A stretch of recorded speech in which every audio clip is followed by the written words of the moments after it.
If you're tired of potholes and bumpy roads, there's a fix on the way in Independence, but it involves an $18 million emergency loan. KCTV5's Betsy Webster took a closer look at the plan that passed tonight with just one no vote. At issue, among other things, is cracked and crumbling pavement at 10 intersections, 51 aging bridges, and 11 decaying snowplows. The 11 snowplows they want to replace were all purchased in 1990 or 97, so they're 20 years old. Here's one of the 97s. You can see what salt corrosion does. This is where the salt is being held. They've actually had to put some wood up to keep that salt in place. Over here is a 1990. Imagine stepping into this on a snow day to plow. And those wires there, well, they have to make so many repairs to electronics that they haven't even bothered to cover them anymore. A gas tank sprung a leak this week.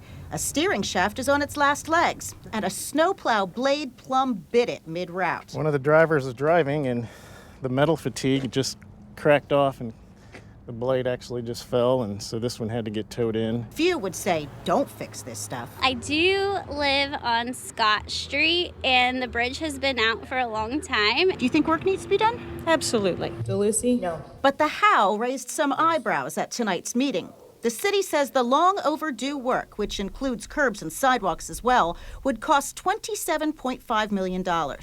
It will now borrow $18 million at an interest rate of 2.4%, costing $4 million in interest. The interest on the loan program is less than the maintenance that we're putting into these trucks. The selling point? Making the fixes faster saves cost in the long term. These assets will get repaired sooner and their lifespan will actually last a lot longer. How can you be so comfortable with such an open-ended contract? The handful of residents attending argued the projects should be spelled out in more detail before going ahead. Mayor Weir? Yes, ordinance passes. Find out they're going to fix X bridge and Y bridge and Z bridge so that we can monitor these processes. Voters recently renewed a sales tax specifically for infrastructure. That's what fund is slated to pay off the loan. So ultimately, it's not necessarily those who live in Independence who will pay, but those who spend money here. Then get it done, and we go into the future.